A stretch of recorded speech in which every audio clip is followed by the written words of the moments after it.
All right, hi everybody. So we're just going to do in this video here just another example of factoring trinomials. And again, the method that I'm going to use here is going to be guessing and checking because I really do think that this is the quickest way to the answer for most of us, for most of high school factoring questions. So I've got 2x squared plus 5x minus 7. I am going to guess that I'm going to break that into two binomials. My first term here is going to be the product of the first terms in both of those binomials. And 2x squared is a nice one because 2 is a prime. So there's really only one way I can break that up here. 2x and x.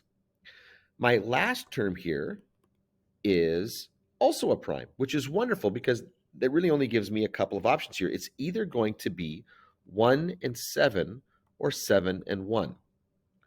And so what I have to do here is check to see if I can get that sum of those little products there to be equal to 5x.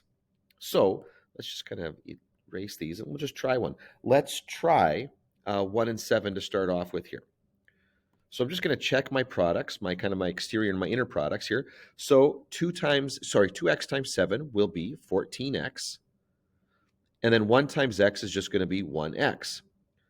Now, I'm looking at that and I can see pretty quickly here. Throwing in the negatives here doesn't matter. I'm not going to be able to make 14x and 1x combine to get 5x.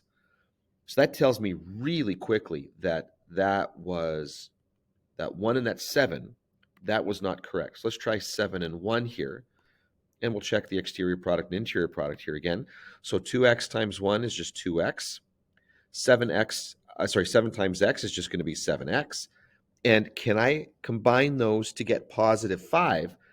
The answer is yes, as long as this is positive 7 and that's negative 2.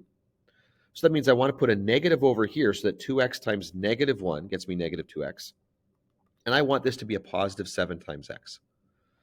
Now, let's just double check that by expanding that out. We'll distribute each term in the first binomial by each term in the second binomial. So 2x times x is 2x squared. 2x times negative 1 is negative 2x.